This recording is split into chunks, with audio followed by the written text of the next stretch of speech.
Hello guys, আসসালামু আলাইকুম। This is Afroza from dreams of Afroza.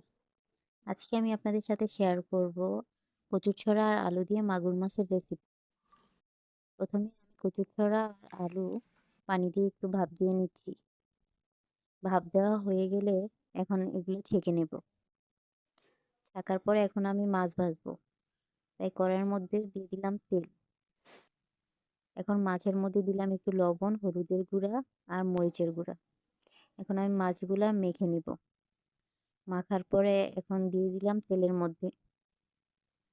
মাছগুলো ভাজা হয়ে গেলে মাছগুলো উঠিয়ে নেব।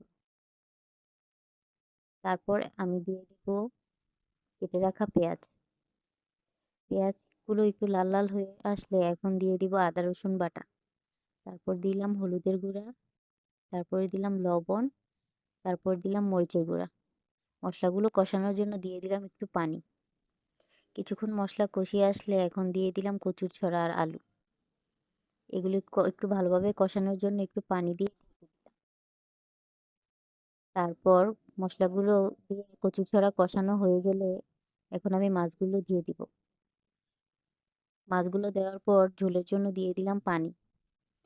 এখন হওয়ার জন্য অপেক্ষা করব। কিছুক্ষণ পর এগুলো ঝোলটা কমিয়ে আসলে দিয়ে দিলাম জিরার গুঁড়া।